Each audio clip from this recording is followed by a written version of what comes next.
श्री कृष्ण कहते हैं, वो सब कुछ करो जो तुम्हें करना है, लेकिन लालच से नहीं, अहंकार से नहीं, वासना से नहीं, ईर्ष्या से नहीं, बल्कि प्रेम, करुणा और भक्ति के साथ। श्री कृष्ण कहते हैं, नरक के 3 द्वार हैं, काम, क्रोध और मोह। जो व्यक्ति कामी प्रवृत्ति का होता है, जिसके मन में लोभ होता है और जो अत्यधिक क्रोधी स्वभाव का होता है, उसके लिए नरक के द्वार सदैव खुले होते हैं। अर्थात ऐसे व्यक्ति की तो सिर्फ नरक में ही जगह मिलती है। मनुष्य सब कुछ चाहता है, पर सब कुछ उसे नहीं मिल सकता। आपको जो नहीं मिला उसके लिए पश्चाताप मत करो। जो आपसे अलग हो गया उसके लिए निराश भी मत हो। श्री कृष्ण कहते हैं, मैं सभी प्राणियों के हृदय में स्थित आत्मा हूं। मैं सभी प्राणियों का आदि, मध्य और अंत हूं। समय एक सा नहीं रहता। आज दुख है तो कल सुख भी आएंगे, और सुख के बाद दुख आना भी स्वाभाविक है। श्री कृष्ण कहते हैं, मनुष्य भी बड़ा विचित्र प्राणी है। अपने से नीचे के स्तर के लोगों को हीन की दृष्टि से देखता है, उनका उपहास उड़ाता है, उनसे बार बार कहता है, तुम्हारा कुछ नहीं हो सकता, तुम भविष्य में कुछ नहीं कर पाओगे। जब मनुष्य के पास धन, संपत्ति, मान, सम्मान होता है तो दूसरों का आदर नहीं करता, परंतु वो एक बात भूल जाता है कि उससे भी अधिक शक्तिशाली कोई अस्तित्व में है, और वो है समय। समय अपना चक्र कब बदलेगा ये कोई नहीं जानता। समय अपनी करवट कब लेगा ये कोई नहीं जानता। कोयला भी समय के साथ हीरे में परिवर्तित हो जाता है। इसलिए जीवन में कभी भी किसी का उपहास नहीं उड़ाना चाहिए। निस्वार्थ कर्म को अपने जीवन में अपनाइए। जो विधाता की लेख में होता है उसी का फल हमें मिलता है। विधि के विधान को स्वयं ईश्वर भी नहीं टाल सकता। जिस व्यक्ति के पास आपके लिए मान, सम्मान और कद्र ना हो, उनके साथ रहना व्यर्थ है। वो सदैव आपके लिए शत्रुता का भाव रखते हैं। ऐसे व्यक्तियों के साथ रहने से उत्तम है आप अकेले रहें। इस जीवन में अधिक सरल होना भी अनुचित है। जो सरल और सीधे स्वभाव का होता है, लोग उसका अनायास फायदा उठाते रहते हैं। श्री कृष्ण कहते हैं, जो होता है अच्छे के लिए होता है। कभी कभी विपरीत परिस्थितियां हमारे वर्तमान स्थिति को अच्छा करने के लिए आती है। श्री कृष्ण कहते हैं, मेरे लिए कोई ना घृणित है, ना कोई मित्र, ना ही कोई प्रिय है, ना ही कोई निर्धन है, ना ही कोई धनी है। बस जो व्यक्ति भक्ति भाव के साथ मुझे याद करता है, मैं उनका और वो मेरा। श्री कृष्ण कहते हैं, वो किसी के भाग्य के निर्माता नहीं है। व्यक्ति खुद अपना भाग्य लिखता है। आप जैसा बीज बोएंगे आप वैसा ही फसल काटेंगे। आप जैसा कर्म करेंगे आपको वैसा ही परिणाम मिलेगा। यदि विद्यार्थी मन लगाकर पढ़ाई करे तो परीक्षा में सफल अवश्य होगा। इसलिए हर व्यक्ति का भाग्य भी तभी बदलेगा जब वो अपना कर्म करेगा। भ्रम और संदेह से परे जब भगवान आपसे प्यार करते हैं तो आप हर चीज से प्यार करते हैं। कभी खेत में किसी किसान को खेती करते देखा है? वो उसे सींचता है, उसे जोतता है, पशु पक्षियों से खेत की फसल की रक्षा करता है। परंतु एक बात का वो सबसे विशेष ध्यान रखता है कि कहीं खेत में खरपतवार ना उग जाए, क्योंकि एक खरपतवार खेत की सारी फसल को नष्ट कर सकता है। ठीक उसी प्रकार यदि वंश की कोई संतान खोटी निकल जाती है तो वो समूचे वंश का सर्वनाश कर देती है। इसलिए संतान के लालन पालन में विशेष ध्यान देना आवश्यक होता है, क्योंकि संतान वो फसल होती है जो वंश के आने वाले समय को महान बना सकती है या फिर वंश का पतन कर सकती है।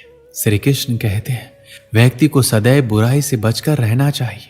अगर कोई करता है तो वो कर्म आपको आपके जीवन में ही भोगना पड़ता है। जिस प्रकार बछड़ा झुंड में भी अपनी मां को ढूंढ लेता है, वैसे ही कर्म का फल आपको हजारों की भीड़ में भी ढूंढ लेगा। ईश्वर कण कण में निवास करते हैं। छोटे से छोटे जीव के हृदय में ईश्वर का वास होता है। उस जीव को कष्ट का अनुभव होना ईश्वर को कष्ट का अनुभव कराता है। अर्थात किसी जीव को कष्ट देकर आप अपने ईश्वर को खुश कैसे देख सकते हैं? जो श्री कृष्ण का दास हो जाता है वो अपने आराध्य से ऐसे दिन न दिखाने की कामना करता है। जब उसमें गुरूर आ जाए तो अपने कृष्ण का सेवक बनकर ही जीवन सफल बनाना चाहता है। आप जो कुछ भी कर रहे हैं, भगवान की दृष्टि सदैव आप पर बनी हुई है। इसलिए आप ये ना समझे कि आप अकेले हैं।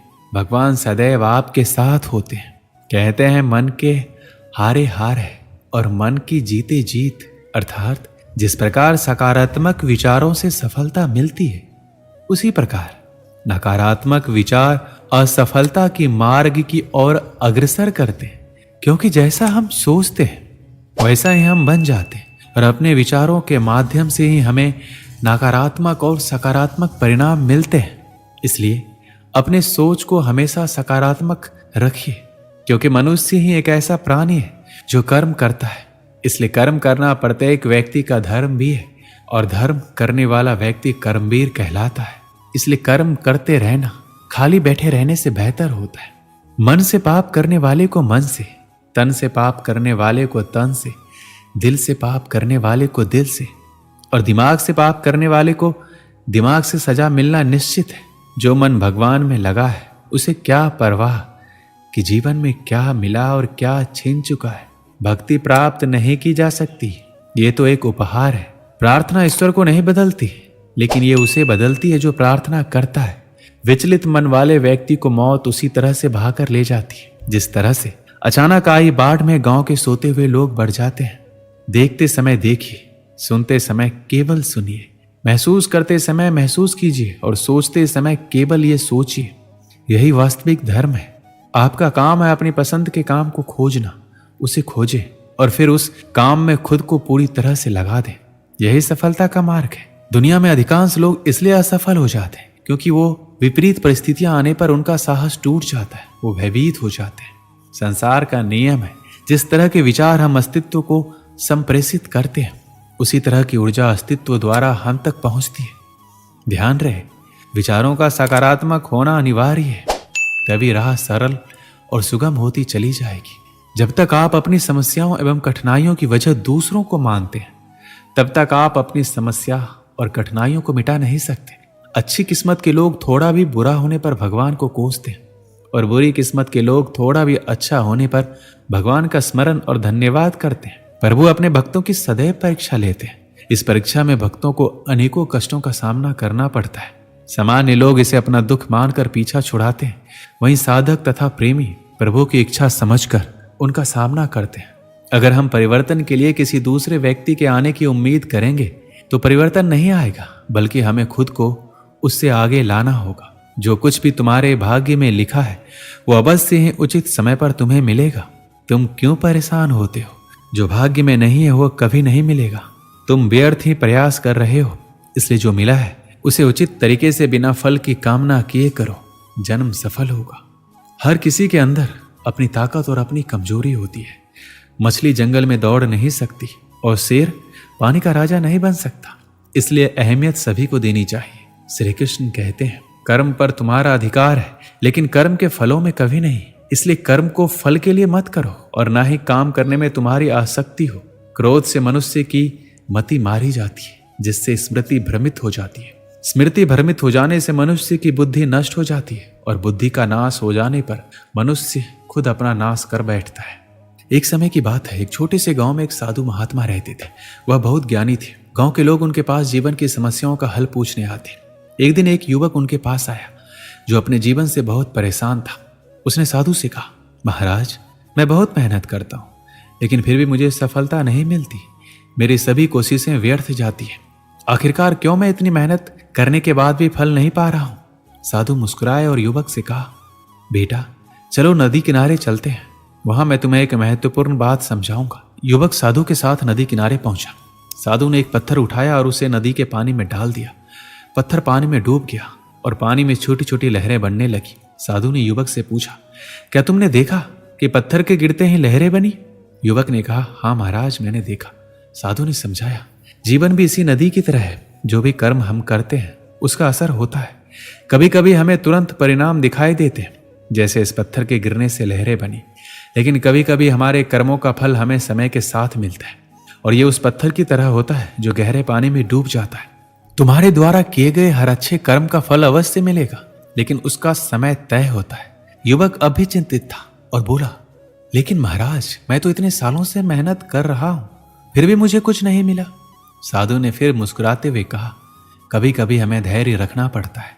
जब एक बीज बोया जाता है तो वह तुरंत पेड़ नहीं बनता, उसे पानी, धूप और समय चाहिए। हमारे कर्म भी वैसे ही होते हैं। अगर तुम अच्छा कर्म कर रहे हो तो उसका फल अवश्य मिलेगा, लेकिन तुम्हें सही समय का इंतजार करना होगा। युवक समझ गया कि उसे धैर्य और विश्वास रखना होगा। उसने साधु को धन्यवाद दिया और अपने जीवन में धैर्य के साथ आगे बढ़ने का संकल्प लिया। इस कहानी से हमें क्या सीख मिलती है? हम जो भी कर्म करते हैं उसका फल हमें अवश्य मिलता है, चाहे वो अच्छा हो या बुरा। हमें धैर्य और विश्वास के साथ सही समय का इंतजार करना चाहिए, क्योंकि कर्मों का फल कभी व्यर्थ नहीं जाता। दोस्तों, इस वीडियो में बस इतना ही। मिलते हैं अगले वीडियो में। अपना ख्याल रखिएगा। जय श्री कृष्ण।